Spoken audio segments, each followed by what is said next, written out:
Hot shortness या फिर sulphur embrittlement कहते हैं। एम्ब्रिटलमेंट क्या होता है? बेसिकली कोई डक्टाइल चीज अगर ब्रिटल मैनर में फेल होता है तो उसको एम्ब्रिटलमेंट कहते हैं, और जिस इम्प्योरिटी के कारण होता है उस पे उसका नाम रखा जाता है। ठीक है, जैसे वेल्डिंग में होता है हाइड्रोजन एम्ब्रिटलमेंट। ठीक है, यहाँ पर एक फेनोमेना है सल्फर एम्ब्रिटलमेंट। ठीक, और एक ऐसा स्टील का वेरिएंट देखेंगे जो कितना मजबूत हो जाता है कि उसका यूज बुलडोजर्स में किया जाता है क्रशिंग के लिए, उसको कहते हैं हेड फील्ड स्टील।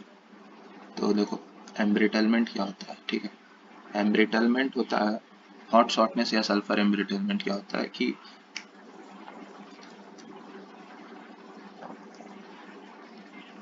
जो हम लोग आयरन कार्बन डायग्राम पढ़ के आए हैं, ठीक है, वो प्योर आयरन कार्बन डायग्राम ऐसा नहीं है कि सिर्फ आयरन और कार्बन ही है। ठीक है, प्योर नहीं होता, उसमें कुछ इम्प्योरिटीज होता है और भी कुछ कुछ चीज का। जैसे सल्फर का इम्प्योरिटी तो खास करके कहीं दुनिया में जितने भी चीज है उसमें सल्फर या फिर हल्का सा फास्फोरस तो प्रेजेंट होगा ही। ठीक है, सल्फर प्लस फास्फोरस, इसका इम्प्योरिटी कभी हम लोग अवॉइड नहीं कर सकते। ह्यूमन बॉडी में भी है, इसलिए ह्यूमन बॉडी में जब भी कोई ह्यूमन डेड बॉडी होता है, आ, जब वो होता है डेड हो जाता है तो उसके बाद उसमें सल्फर जो स्केप करता है। ठीक है,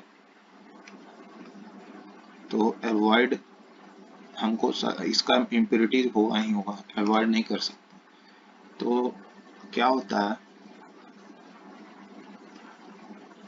तो इसमें क्या होता है कि देखो ये मेरा कोई ग्रेन है। ठीक है,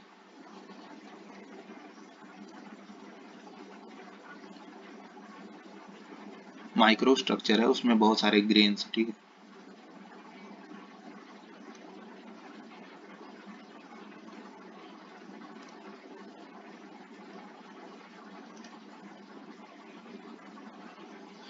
अब यहाँ पे क्या होगा कि जो भी आयरन है, ठीक है, सल्फर का इम्प्योरिटी तो कभी अवॉइड कर ही नहीं सकते। ठीक है, तो क्या होगा कि आयरन जो है, आयरन कार्बन सिस्टम का बात चल रहा है ना, तो आयरन सल्फर के साथ रिएक्ट करके बना लेगा आयरन सल्फाइड। ये आयरन सल्फाइड का क्या होता है, बहुत इसका मेल्टिंग पॉइंट बहुत कम होता है।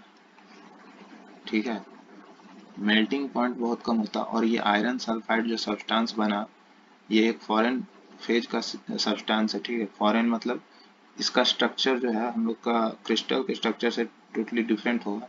तो जो भी फॉरेन पार्टिकल वो कहाँ जाके इकट्ठा हो जाएगा, ग्रेन बाउंड्रीज पे। ठीक है,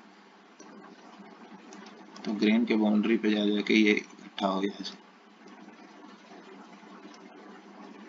अब मेल्टिंग पॉइंट कम होने से क्या होगा कि हम लोग जब इसका कोल्ड वर्किंग या वार्म वर्किंग जो भी करें, हल्का सा इसको हीट चाहिए बस, ये यहाँ से मेल्ट हो जाएगा और यहाँ क्रैक्स प्रोड्यूस कर देगा। ठीक है,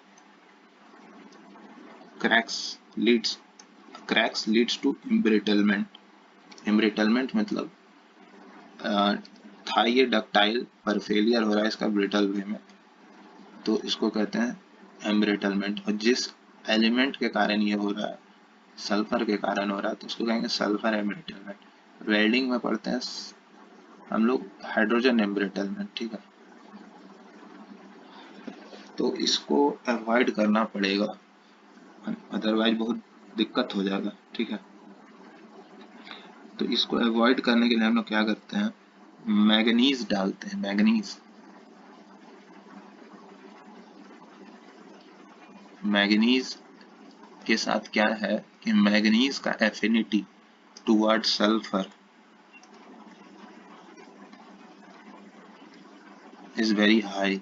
तो इससे पहले कि आयरन सल्फर के साथ रिएक्ट करके आयरन सल्फाइड बनाता, वो काम मैग्नीज कर गया। ठीक है, मैग्नीज सल्फाइड बना दिया। ठीक है, मैग्नीज सल्फाइड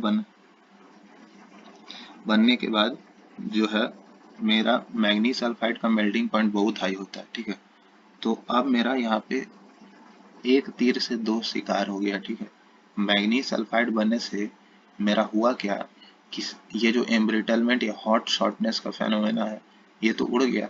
ठीक है, ये तो खत्म हो गया। साथ ही साथ एक फायदा और हो गया कि मेरा मशीनिंग करने में मेरे को दिक्कत नहीं होगा, ठीक है, मशीनेबिलिटी इंप्रूव होता है, ठीक है।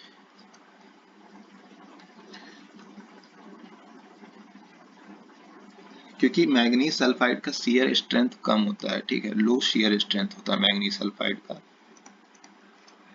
और मर्चेंट सर्कल जब पढ़ते हैं तो वहाँ जब भी हम लोग टूल से जब मशीनिंग करते हैं, ये जो टूल होता है, ठीक है, उसके कटिंग एज से जब मशीनिंग करेंगे तो शियर जितना कम होगा उतना अच्छे से हम लोग वर्क पीस का कटिंग कर पाएंगे, ठीक है।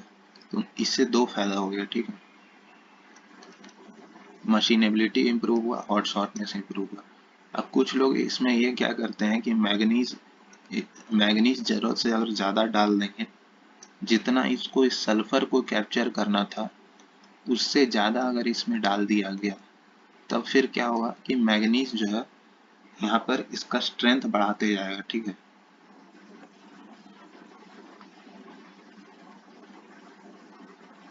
हाँ, स्ट्रेंथ इसका बढ़ते जाएगा, ठीक है, सब्सटेंस का।